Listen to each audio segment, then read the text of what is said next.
नमस्कार. स्टुडिओ संजीवनीमध्ये तुम्हा सगळ्यांचं पुन्हा एकदा मनःपूर्वक स्वागत. आज आपण युगंधरा या कादंबरीचा 25वा भाग वाचणार आहोत. आता आपण सुरुवात करू. दुसऱ्या दिवशी सकाळी तिला उठायला जरा उशीरच झाला. ती आंघोळीसाठी मागच्या अंगणातून झरझर न्हाणीघराकडे चालली होती. पलीकडच्या परसात मोलकरीण भांडी घाशीत होती. युगाला पाहताच तिनं तिथूनच हाकारलं, "युगाताई, आज लई दिसांनी नजरेला पडताय." तिचं हाकारणं एवढ्या जोराचं होतं की ठार बहिऱ्याला सुद्धा ऐकू जावं. न ऐकलंसं करून पुढं जाणं शक्यच नव्हतं. थांबून तिनं म्हटलं, "हो ना, रोज यावेळी माझी आंघोळ उरकून जाते. तुला कशी दिसणार मी? आज उठायला उशीर झाला." असं. युगा मधल्या कुंपणाजवळ गेली आणि तिनं विचारलं, "वहिनी काय करतायत?"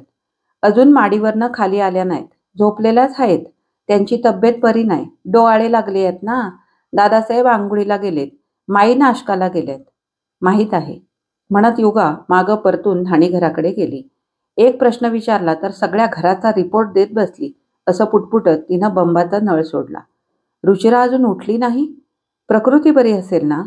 की पुन्हा रात्रभर उलट्या?" "झाल्या असतील उलट्या." "तुला काय करायचंय? तिचा नवरा आहे की तिला बघायला आणि तिची शुश्रूषा करायला? तुझं तू बघ ना. नसत्या पंचायती तुला काय करायच्यात?" तिनं भडाभड तांबे अंगावर ओतले. ओतीत राहिली. एक तांब्या सरळ डोक्यावर ओतला. केस भिजल्यावर लक्षात आलं. तिनं घातलेली वेणी सोडली. डोक्याला साबू लावला. त्याशिवाय सरळ न्हाण्याशिवाय दुसरा इलाज नव्हता. दरदरून फेस काढून तिनं डोकं चोळलं. जणू नको असलेले विचार ती साबूच्या फेसातून बाहेर काढून टाकीत होती. न्हाणं उरकून ती घरात आली आणि आश्चर्यानं दारातच थबकली. जयश्री स्वयंपाकीण काकूंची गप्पा मारत बसली होती. तिथूनच आईशीही बोलत होती. "अय्या जयश्री, तू? अन अशी अचानक?" जयश्रीचं उत्तर येण्यापूर्वीच काकूनी म्हटलं, "युगाताई, आज इतका वेळ का लागला आंघोळीला म्हणून हाक मारायला येणार होते. आणि हे काय, आज न्हालात? मध्येच न्हालात?" "केस मळल्यासारखे वाटले म्हणून न्हाले." "युगाताई, आज एवढा वेळ लावलात, पण बघा ना, कपाळावर कानाकडे साबूचा फेस तसाच." जयश्रीनं हसून म्हटलं, "अन तुला ग साबू कशाला लावायला हवा? देवानं एवढी गोरी नितळ मुलायम त्वचा दिली." "जिन्याकडे जात," युगानं म्हटलं. "चल ना वर. तू आलीस केव्हा?" "काल रात्री." जिना चढता चढता युगानं म्हटलं, "काकू, आमच्या पानाबरोबर जयश्रीचं पानही मांडा हं." "छे ग, नको." "नको का? हे बघ, आंघोळ केल्याबरोबर मला कडकडून भूक लागते आणि माझ्या पानाशेजारी माझे घास मोजीत कुणी बसलं की माझ्या घशाखाली एकही घास उतरत नाही, कळलं?" दोघी वर आल्या. तोंडावर पावडरचा हात फिरवीत युगानं विचारलं, "मध्येच कशी आलीस?" "दादाला कसल्याच्या कामासाठी इथं यायचं होतं. म्हटलं चल, मीही एक दिवस येते. तेवढाच चेंज. उद्या सकाळी परत जाणार." "असं. मुंबई काय म्हणते?" "बेस्ट. मी आता मुंबईकर दिसते की नाही?" तिच्यावर आपादमस्तक दृष्टी फिरवीत युगा हसली. खरंच तिच्यात केवढा तरी बदल झाला होता. आडव्या रेखा, त्रिकोण, चौकोन, गोल असलेली गडद रंगाच्या डिझाईनची नायलॉनची साडी तिच्या अंगावर होती. बिनबाह्यांचं चोळीसारखं ब्लाऊज होतं. कानात मोठ्याला रिंग्स, तेलाचा स्पर्शही न झालेले भुरभुरीत केस उभ्या वळणाला विंचरलेले होते आणि वर मस्तकाकडे झुकलेला मोठाला गोल आंबाडा होता. आंबाडा म्हणण्यापेक्षा काळ्या जातीत केसांचा एक मोठा गोळा बांधलेला होता. गळ्यात लाल खड्याचं मोठं पदक असलेली गिनी गोल्डची लांबलचक चेन होती. कपाळावर जांभळ्या रंगाची कोरडी पावडर लावली होती. युगानं हसून म्हटलं, "खरंच तुझ्यात फार बदल झालाय." "अगं, मुंबई हे कॉस्मोपॉलिटन शहर आहे. तिथं गेलेला माणूस हा हा म्हणता कॉस्मोपॉलिटन बनतो." आपल्या केशभूषेकडे अंगुली निर्देश करून तिनं म्हटलं, "ही पंजाबी फॅशन, हे साडीचं डिझाईन गुजराती, कुंकू मद्रासी. अगं, या देहावर पंजाब, सिंध, गुजरात, मराठा, द्राविड, उत्कल, बंगा आहे बघ. तसे मुंबईकर आम्ही संकुचित वृत्तीचे नाही बरं. केवळ प्रांतीय नाही, सगळं आमचं आंतरप्रांतीय असतं." जयश्री भारी बडबडी, विनोदी. युगा खदखदून हसली. मग तिनं विचारलं, "काय ग जयू, ही तुमची आंतरप्रांतीयता फक्त बहिरंगापुरतीच की अंतरंगही तसंच?" "हं, थांब थांब, हे बघ, शरीरावरून झटकन मनात शिरण्याची तुला भारी वाईट खोड आहे. अगं, आपल्या इथले ते प्रोफेसर NN काय म्हणत असत आठवतंय तुला? तू तर त्यांची पेट विद्यार्थिनी होतीस." "काय म्हणत असत? नाही बाई आठवत." "माणूस हा धुपाटण्यासारखा असतो. त्याचं शरीर ही धुपाटण्याची एक बाजू." युगानं मध्येच म्हटलं, "हां हां, आता आठवलं. आणि माणसाचं मनही त्या धुपाटण्याची दुसरी बाजू. हो, तेव्हा बहिरंगाचं माप भरलं तर अंतरंग कोरं राहतं आणि अंतरंग भरावं तर बहिरंग रिकामं. असं हे व्हायचं वरसा. तेव्हा कळलं तेव्हा काय ते. बरं, तुझी नोकरी कशी काय? नोकरी छान आहे. अगं, मुंबईच्या नोकरीची मजा अशी की ऑफिसात असेपर्यंत आराम. पंख्याखाली टेबलाशी बसावं. थंडगार हवेत आरामात काम करावं. बर्फाचं पाणी प्यावं. लंचची सुट्टी आपल्या शाळेच्या सुट्टीसारखी. पण ऑफिसच्या बाहेर पडलं की मग खरी धावपळ, दगदग, पळा, बसस्टॉप गाठा, बस पकडा. पण त्याची सवय झाली की मग काही वाटेनासं होतं. बरं, पाठवलेली पुस्तकं मिळाली? 2च पाठवली होतीस ना? हो, बाकीची बरोबर आणलीत. त्यावेळी पाठवायला जमलं नाही. पण आता ती मी तुला देणार नाही. का? तेवढ्यात खालून नानाने हाक मारली. युगा, पानं वाढलीत. येतेस ना? आलेच नाना. जयश्रीचा हात धरून तिनं म्हटलं, चल, आज नानांच्या पंक्तीचा लाभ घडतोय तुला. जेवताना नानांनी तिला मुंबईची माहिती विचारली. आधीच ती बडबडी, खूप बोलत होती. तिनं म्हटलं, नाना, आता जाताना मी उद्या युगाला बरोबर घेऊन जाते. त्याशिवाय ती इथून हलायची नाही. नेऊ ना?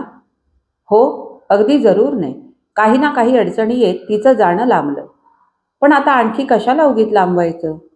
युगानं म्हटलं, पण कॉलेजला आता इतका उशीर झालाय, आता कोण ॲडमिशन देणार? पुढच्या वर्षी घे ॲडमिशन, पण इथं घरी बसून अभ्यास करणार तो तिथं कर. इथं नोकरी करतेस ती. जयश्रीला डोळ्यांनी दाबीत युगाने मध्येच म्हटलं, छे छे, अगं नोकरी कसली? उगीच काही दिवस बदली म्हणून जाते, एवढंच. बरं चल, आटप लवकर, पानातला भात अजून संपला नाही. जेवणानंतर दोघी बाहेर पडल्या. जयश्रीनं म्हटलं, मी आता माझ्या मावशीकडे जाते. तिथून 3 वाजता सुलभाकडे जाईन. तिथून मग घरी जाईन आणि 5 वाजता शाळा सुटायच्या वेळेला येते. मला मालतीबाईंना भेटायचं आहे. मग आपण दोघी माझ्याकडे येऊ. दोघी बरोबर चालू लागल्या. युगानं विचारलं, काय गं, आमचा अरुणभाई कधी भेटला होता का? दिसला होता का? नाही बाई, अलीकडे या महिन्यात 1.5 महिन्यात कुठं दिसला नाही. नाहीतर कधीतरी बस स्टॉपवर दिसायचा. कदाचित त्यानं जागा बदलली असेल. तुम्हाला त्यानं लिहिलं असेल ना? नाही ना, म्हणजे जागा बदलल्याचं काही लिहिलं नाही. आणि आमची पत्र त्याच्या ऑफिसच्या पत्त्यावर जातात. तोच पत्ता त्यानं दिला आहे. जागा मिळाली की तो कळवणार आहेच. खरंच बाई, लवकर जागा मिळाली तर बरं होईल. दोघींचे रस्ते वेगळे झाले. युगा उजव्या रस्त्याला शाळेकडे वळली. जयश्री अनपेक्षित आली, तिला भेटली, त्यामुळे तिला बरं वाटलं. उन्हाळ्यात गार पाण्याची झुळूक यावी असं तिला वाटलं. संध्याकाळी 5 वाजता जयश्री शाळेत हजर झाली. युगा आपला वर्ग संपून बाहेर आली तेव्हा ती शिक्षिकांच्या खोलीत गप्पा मारीत बसली होती. आधीच ती तशी धीट होती आणि मुंबईच्या राहणीनं तिच्यात विशेष आत्मविश्वास आल्यासारखी ती बोलत होती. युगा आत आली तसं तिनं म्हटलं, मला वाटतं तुझा पिरियड काही आता लवकर संपत नाही. युगानं हसून म्हटलं, अगं थोडं राहिलं होतं. मुली म्हणाल्या, आजचं पुरं करून टाका. एका शिक्षिकेनं म्हटलं, मुली हिच्या शिकवण्यावर खुश आहेत. जयश्रीनं म्हटलं, ते दिसलंच. घंटा होऊन 10 मिनिटं झाली तरी मुली बाकाला चिकटून बसल्या होत्या. त्यावरूनच यांची करामत कळली. पण ही करामत आता फक्त या टर्मपुरतीच. MA साठी या मुंबईला येणार आहेत ना? हो ना, हिच्यासारख्या स्कॉलरनी तर MA PhD व्हायचं. मुंबईत ही अशी शाईन होईल म्हणून सांगू, पण हिचा पाय इथून लवकर निघतच नाही ना. युगानं दाराबाहेर पडत म्हटलं, चल ग, जाऊया, उशीर होतोय. जयश्री सगळ्यांचा निरोप घेत बाहेर पडली. युगाला घेऊन घरी आली. दारात पाऊल टाकताच तिनं मोठ्यानं ओरडून म्हटलं, अगं आई, युगाला घेऊन आले ग, चहा करतेस ना? स्वयंपाकघरालगतची ती मोठाली दालनं ओलांडून जयश्रीची आई बाहेर आली. ये युगा. अगं, किती दिवसांनी आज पाहते तुला. मैत्रीण नसली म्हणून कधी येऊ नये काय ग? तसं नव्हे आई, पण इकडे यायचं म्हणजे गावाचं दुसरं टोक गाठलं पाहिजे. किती दूर राहता. अन मध्ये माझी आई आजारी होती टायफॉइडनं. हो, ऐकलं होतं खरं. एकदा समाचाराला येईन म्हटलं, पण आपलं नुसतं घोकतच राहिले. येणं काही जमलं नाही. दूर घरं असली की असंच होतं हो. इच्छा खूप असतात. मनात सारखं म्हणत असतो की एकदा जायला पाहिजे. पण ते मग मनातच राहून जातं. वेळ काही सापडत नाही. जयश्रीने म्हटलं, आई, आता तर तिला वेळ मुळीच सापडायचा नाही.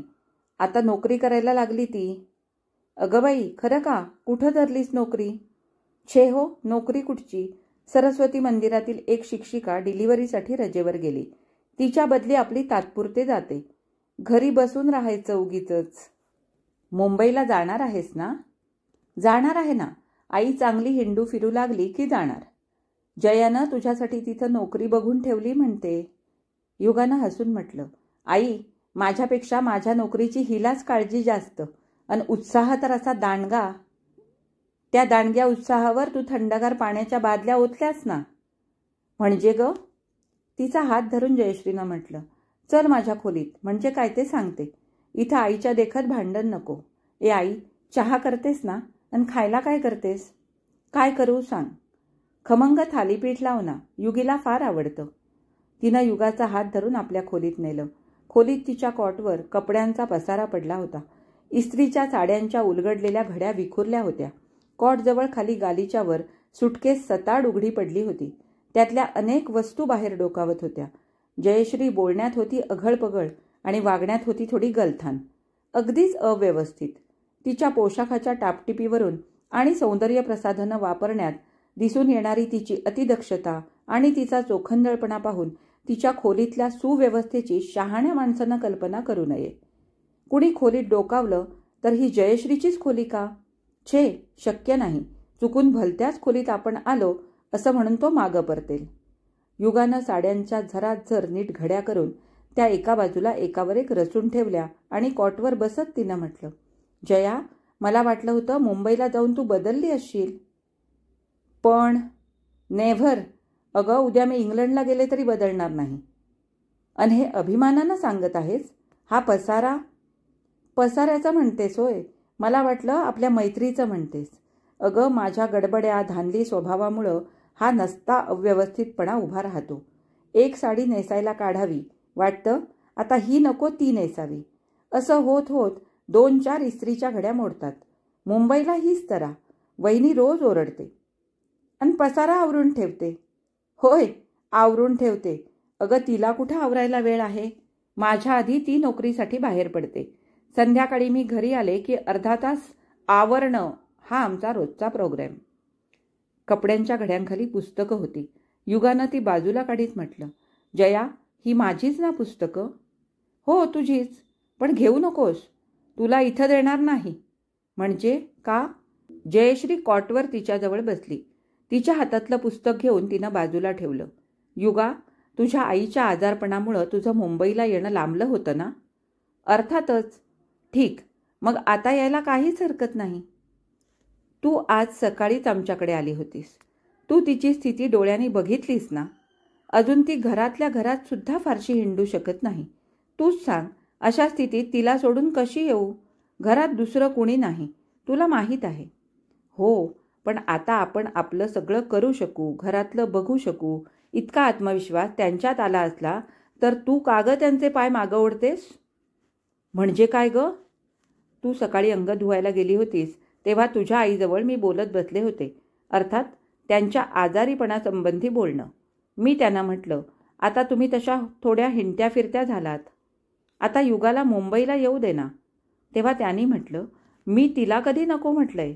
माझा ताप उतरला त्याच दिवशी मी तिला म्हटलं, तू जा आता, उगीच नुकसान नको. पण ती गेली नाही, त्याला मी काय करू? तिचीच मर्जी नसेल जायची. युगा, बोल ना. युगा स्तब्ध राहिली. तिचं मन आतून धगधगलं. आपल्या मैत्रिणीजवळ सुद्धा आपल्या पश्चात आई असं बोलते? म्हणजे तिच्यासाठी मी एवढं केलं त्याचं तिला काहीच नाही? आपली जन्मदात्री नाही? हिच्या अंतःकरणात आपल्याविषयी काहीच माया उत्पन्न होणार नाही का? नैसर्गिक वात्सल्यसुद्धा तिच्यात येणार नाही का कधी? का ग युगा, आता अगदी मूग गिळून बसलीस? बोल ना. युगानं स्वतःला सावरलं. धगधगणाऱ्या मनावर संयमाचं ढाकण टाकलं आणि हसून तिनं म्हटलं, तुझं म्हणणं म्हणजे माझ्या आईचं म्हणणं 100% सत्य आहे. अगं, आपल्या मुलीचं नुकसान व्हावं असं कुठच्या मातेला वाटेल? अनहुशार होतकरू मुलगी म्हणजे त्यांचं एवढं मोठं आशास्थान. जयश्री, मायेच्या पोटी कुठचीही आई तसं म्हणते. पण आईच्या प्रकृतीपेक्षा जगातला लौकिक अधिक महत्त्वाचा का आहे? एखादं वर्ष वाया गेलं म्हणून काय मोठंसं बिघडणार आहे? पण आता तुला यायला काय हरकत आहे ते सांग की. काय सांगणार? अरुणनं गेल्या 3 महिन्यात एकही पै पाठवली नाही हे सांगणार? वसंतदादा तर कधीच देत नाही. आईला कधी हात खर्चाला म्हणून 5-6 दिले तर त्याच्या दाम दुप्पट उसने म्हणून घेऊन जातो हे सांगणार. सगळा बोजा खर्चाचा नानांच्यावर पडतो हे सांगायचं. आईच्या आजारीपणात ठिकठिकाणी बिलं देणी साठलीत हे का सांगायचं. नाही, जिवलग मैत्रीण झाली तरी माणसाच्या मनात खोल खोल असा एक चोर कप्पा असतो. त्या चोर कप्प्याला किल्ली नसते, कुठचीही किल्ली त्याला लागत नाही आणि तो चोर कप्पा कधी उघडत नाही. त्या चोर कप्प्यात जीवनभर गोळा होत गेलेली सगळी गुपितं जीवनाच्या अंती त्यांच्याबरोबर विरायला जातात. कधी कुणाला त्याचं ओझरतं सुद्धा दर्शन होत नाही. ती बोलत नाही असं पाहून जयश्रीनं म्हटलं, युगा, तुझा पाय इथं अडकवून ठेवणारं तसं काही विशिष्ट कारण आहे का? विशिष्ट या शब्दाचा नाद तिच्या कानांना एकदम वेगळा जाणवला. ती हसली. तिनं म्हटलं, हो, कारण आहे, पण ते विशिष्ट की काय ते तू बघ. अगं, पेईंग गेस्ट म्हणून मला परक्याकडे राहायला आवडत नाही. आईलाही ते पसंत नाही. पाहिजे तर तिला विचारून पहा. युगा, आमच्याकडेच तू चल असं तुला मी म्हटलं असतं, पण आमच्या टीचभर 2 खोल्या, म्हणजे एका मोठ्या खोलीत पार्टिशन घालून बनविलेल्या 2. आम्ही पण एखादा 3 खोल्यांचा ब्लॉक बघतो आहोत. आणि शिवाय एकंदर खर्चाच्या दृष्टीनंही तो बेत माझ्या बजेटमध्ये बसत नाही. पण तू जी बातमी सांगितलीस त्यावरून मी मुंबईला लवकर येऊ शकेन असं वाटतं. कोणती बातमी मी सांगितली? अगं, आमचा अरुणभाई अलीकडे तुला कुठं दिसला नाही. बहुतेक त्यानं जागा बदलली असेल. अगदी शक्य आहे. तो इथून गेल्यापासून खोलीच्या शोधात आहे. बहुधा त्याला मिळाली असावी. त्याचं पत्र येईलच. त्याला खोली मिळाली की आम्हा दोघांना एकत्र राहणं खर्चाच्या दृष्टीनं सोयीस्कर होईल. इथं नानांना हातभार लावता येईल. खरं आहे, नाना दिवसेंदिवस थकत जाणार. आता इथला खर्चाचा भार आम्ही मुलांनीच उचलायला हवा. तेवढ्यात आतून जयश्रीच्या आईची हाक आली, येताना ग खायला? चल ग युगा. युगा उठली, पण तेवढ्यात जयश्रीनं म्हटलं, युगा, इथंच मी सगळं घेऊन येते, म्हणजे खाता खाता गप्पा मारता येतील. मला अजून तुझ्याशी खूप बोलायचं आहे. घरात आईच्या देखत आपणाला मोकळेपणे गप्पा मारता नाही येणार. बरं, घेऊन ये इथं. युगा पुन्हा खाली बसली. जयश्री खोलीबाहेर पडली. युगाच्या मनात आलं, माणसाचं तर्कशास्त्र किती अजब असतं. एका विशिष्ट कारणामुळं माझा पाय इथून निघत नाही असं जयश्रीला वाटतं, पण त्याच विशिष्ट कारणासाठी मी इथून दूर जायला किती उत्सुक आहे हे तिला कसं कळावं? पाय इथं खेळावेत, मन गुंतून पडावं असं इथं आता काय उरलंय? उद्या जर खोली मिळाली असं अरुणभाईचं पत्र आलं तर मी लगेच निघेन. त्या क्षणाची मी किती उत्सुकतेने वाट पाहते आहे याची या जयश्रीला काय कल्पना. तेवढ्यात जयश्री भला मोठा ट्रे घेऊन आत आली. पायानं सुटकेस कॉट खाली ढकली तिनं ट्रे खाली ठेवला आणि म्हटलं, चल आपण इथं खालीच बैठक मारून आरामात बसूया, ये. दोघी खाली बसल्या. गरम गरम खमंग थालीपीठे, लोणी, बरोबर ओलं खोबरं, किटली चहा, कब्बशा, पाण्याचा तांब्या, फुलपात्र सारं एका ट्रेमध्ये तिनं भरून आणलं होतं. खायला सुरुवात झाली. थोड्या वेळानं जयश्रीनं विचारलं, काय ग युगा, त्याचं कसं काय चाललंय? त्याचं कुणाचं? The great honourable pro Abhijit and his newly married wife. छान चाललंय. ती कशी आहे ग? त्याला सर्वस्वी शोभेल अशी. तुझ्यापेक्षा सुंदर आहे का? कितीतरी पटीनं सुंदर. प्रति अप्सरा? अप्सरेला मी अजून पाहिलं नाही ग. स्वर्गात जाईन तेव्हा तिला पाहण्याचा अवश्य प्रयत्न करीन.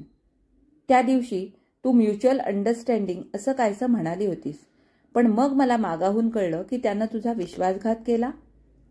विश्वासघात कसा? त्यानं तुला नकार दिला, पण होकार दिला होता केव्हा? अगं, तुम्ही सगळी तसं गृहीत धरून चालला होतात. हो, पण गृहीत धरून चालायला तसा भक्कम पुरावा होता. सगळ्यांना ते स्पष्ट दिसत होतं. पण आता होऊन गेलेल्या गोष्टीची चर्चा कशाला? सॉरी हं युगा, पण तुझी आठवण आली की ही गोष्ट मनातून जात नाही. युगानं हसून म्हटलं, केवळ ही गोष्ट मनात घोळवण्यासाठी माझी आठवण येते का? छे ग, तसं नव्हे, पण तुझ्या निकट सहवासातल्या कुणाही मैत्रिणीच्या मनात ही आठवण कायम राहावी. म्हणजे मी विसरून गेले तरी ती तुम्हा मैत्रिणींच्या मनात तरळत राहावी. गंमत आहे बाई. युगाबरोबर तीही हसली आणि म्हणाली, खरंच गडे, पुरुषांची वृत्तीच काही कळत नाही. ती कळून घेण्याचा एक सोपा उपाय आहे. कोणता ग? लग्न करून टाक. पुरुषाचा निकट सहवास घडल्याशिवाय त्याच्या वृत्तीचा अभ्यास कसा करणार तू? क्षणभर थांबून जयश्रीनं विचारलं. काय ग, अजून त्यांच्या घरी तू जातेस? हो, जाते की. त्याच्याशी बोलतेस? हो, बोलते की. Still you love him? I hate him असं तुला सांगितलं तर ते तुला खोटं वाटेल का? कोण जाणे, पण तुझ्या मनाचा थांग लागणं कठीण आहे. मग कठीण कातळ कशाला फोडत बसलीस? त्यानंतर बऱ्याच गप्पा गोष्टी झाल्यावर युगानं तिचा निरोप घेतला आणि पुस्तकं घेऊन ती घराबाहेर पडली. आजचा हा भाग इथेच संपला. आता आपण भेटू युगंधरा कादंबरीच्या पुढच्या भागामध्ये, म्हणजेच 26व्या भागामध्ये. तोपर्यंत मी तुमचा निरोप घेते. धन्यवाद.